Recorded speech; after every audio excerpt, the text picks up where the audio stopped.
पिछले वाली कंडीशन में हमने मैक्सिमम स्पीड कैलकुलेट किया था, लेकिन इस वाले में क्या कैलकुलेट करना पड़ेगा, मिनिमम स्पीड लिमिट कितनी हो। क्योंकि अगर मिनिमम ना पता हुआ, है ना, जैसे मान लो मिनिमम स्पीड लिमिट थी कि अगर आपको गोल गोल घूमना है तो 30 की स्पीड में आपको गाड़ी चलाना पड़ेगा, लेकिन आपने स्टार्ट किया 10 की स्पीड में, जैसे आप गोल घूमने के गाड़ी नीचे। हेलो दोस्तों, मेरा नाम है अभिषेक सिंह और इस वीडियो में हम लोग कंटिन्यू करने वाले हैं वेल ऑफ डेथ या फिर वॉल ऑफ डेथ, या फिर शुद्ध हिंदी में बात करें तो मौत का कुएं में स्पीड कितनी होगी वो कैलकुलेशन देखना है। तो ज्यादा टाइम वेस्ट ना करते हुए वीडियो को कंटिन्यू करते हैं। आप में से सब लोग कभी ना कभी मेले में गए होंगे, और मेले में जाओ तो सबसे ज्यादा अगर कोई चीज लोग देखने के लिए खड़े होते हैं वो है मौत का कुआं। उसमें मौत के कुएं में आपने देखा होगा कि एक आदमी बाइक पे ऐसे गोल गोल कुएं के अंदर गाड़ी को दौड़ाते जा रहा है, या फिर अभी तो लोग अपग्रेड कर गए हैं, पहले लोग बाइक दौड़ाते थे, अब बहुत सारे लोग कार भी दौड़ाने लगे। हमको यह समझना है कि जब एक सर्कुलर ट्रैक पे उस गाड़ी को वो बंदा दौड़ा रहा है तो कम से कम कितनी स्पीड हो कि वो नीचे ना गिरे। देखो, मैक्सिमम तो कितनी भी स्पीड रख सकते हो, लेकिन कम से कम वो स्पीड जिसको वो मेंटेन करे ताकि नीचे ना गिरे। तो जैसा कि पिछले वाली कंडीशन में हमने मैक्सिमम स्पीड कैलकुलेट किया था, लेकिन इस वाले में क्या कैलकुलेट करना पड़ेगा, मिनिमम स्पीड लिमिट कितनी हो। क्योंकि अगर मिनिमम ना पता हुआ, है ना, जैसे मान लो मिनिमम स्पीड लिमिट थी कि अगर आपको गोल गोल घूमना है तो 30 की स्पीड में आपको गाड़ी चलाना पड़ेगा, लेकिन आपने स्टार्ट किया 10 की स्पीड में, जैसे आप गोल घूमने के गाड़ी नीचे, है ना। तो इस वजह से इस पर्टिकुलर डेरिवेशन में बेसिकली मौत के कुएं में हमको देखना है कि हमारी मिनिमम स्पीड कितनी होगी। ठीक है, चलिए स्टार्ट करते हैं। इमेजिन करते हैं कि ये है मेरा वो वेल, ठीक है, ये मेरा वेल है, और इस वेल के अंदर अब फिर से व्हीकल को मैं एज अ पॉइंट मास ही अज्यूम करके चल रहा हूं। ठीक है, यहां पे मेरा व्हीकल, तो इस व्हीकल को मैंने पॉइंट मास अज्यूम किया। अब यार ये गोल गोल घूमेगा ना ऐसे, तो ये ऐसे कुछ सर्कुलर ट्रैक पे ऐसे घूम रहा है। ठीक है, ऐसे गोल गोल घूम रहा है। अब आगे ध्यान दो, अगर हम यहां पे हमने व्हीकल को ड्रॉ किया और ये सर्कुलर मोशन है तो यहां सेंटर भी होगा, इस सेंटर का एक रेडियस भी होगा। ठीक है, अब एफवीडी बनाते हैं। जैसा मैंने आपको पिछले बार रूल बताया था कि किसी भी सिनेरियो में कोई भी फ्रेम ऑफ रेफरेंस होने दो, weight always acts in downward direction. इसका मतलब इस पॉइंट पे नीचे की तरफ एक फोर्स लगेगा जिसको हम लोग बोलेंगे mg या फिर वेट। तो वेट हमारा नीचे हो गया।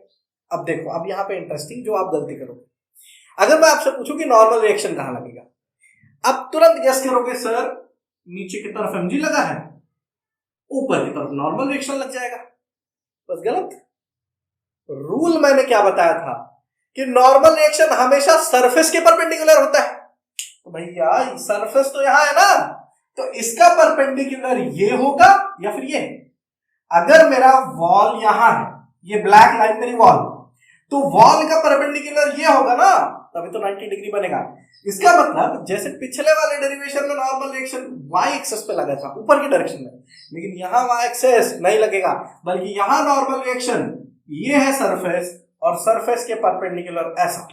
इसका मतलब इस बार नॉर्मल रिएक्शन ऊपर न लग के बल्कि नॉर्मल रिएक्शन कुछ ऐसे लग रहा, तो ये हो गया मेरा नॉर्मल रिएक्शन।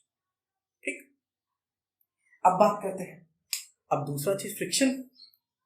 फ्रिक्शन ही बचा रहा है ना, जब आपका कोई चीज ऐसे वॉल पे टिकी हुई है, ठीक है, अगर ये मेरा मान लो आपने कोई चीज लिया, उसको एकदम खुरदुरी से दीवार पे चिपका दिया तो वो चिपक जाती है, बट अगर बहुत स्मूथ सरफेस है तो नीचे गिर जाएगा। इसका मतलब उसको नीचे गिरने से बचाने के लिए इस मार्कर को यहां मैंने इस बोर्ड पे रखा, अभी ये मार्कर नीचे गिर जाएगा। क्यों? क्योंकि इसका वेट इसको नीचे खींच रहा है।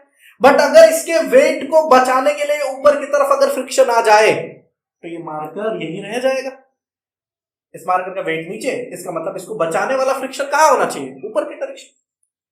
सिमिलर अगर इस व्हीकल को नीचे गिरने से बचाना है, ऊपर की तरफ लगना चाहिए फ्रिक्शन। ठीक, अब देखो कितनी सारी चीजें हमने बना दी, नीचे की तरफ mg, ऊपर की तरफ हमारा हो गया फ्रिक्शन, अंदर की तरफ n।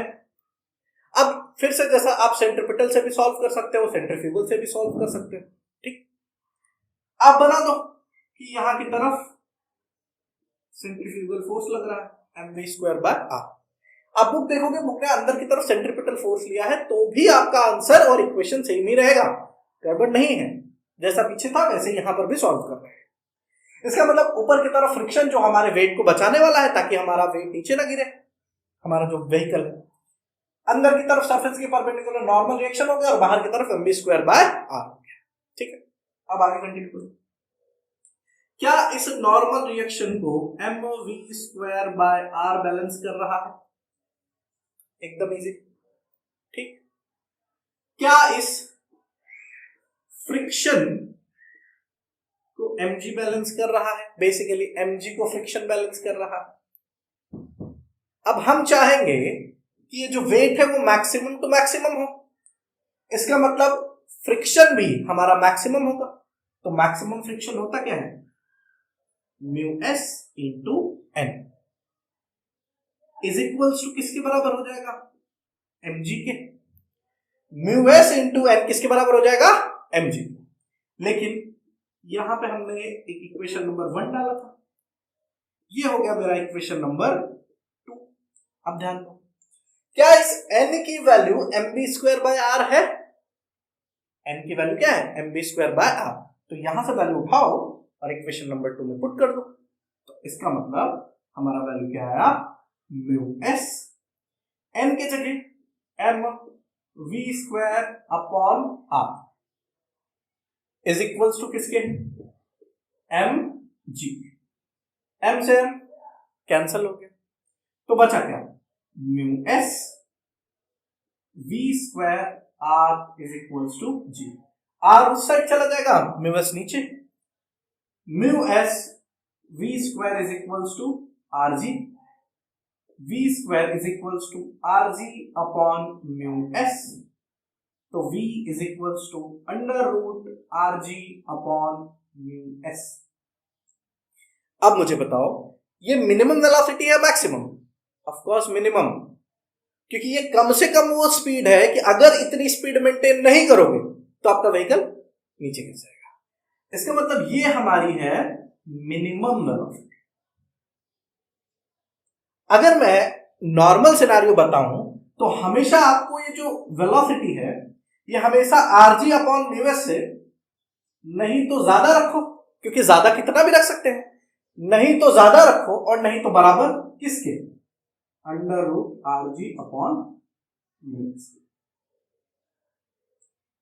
अब अगर ध्यान से देखेंगे तो हमारा एक तो ये जो g है, g का वैल्यू तो फिक्स होता है,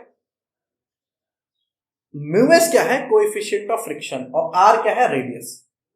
इसका मतलब जितना बड़ा वो बनाएगा सर्कल, जितना बड़ा मौत का कुआं बनाएगा, उतना हमको वेलोसिटी मेंटेन करना पड़ेगा मिनिमम के लिए। ठीक है, क्योंकि आप देख पा रहे हो रिलेशन। ठीक, तो आई थिंक आपको ये डेरिवेशन समझ में आई होगी।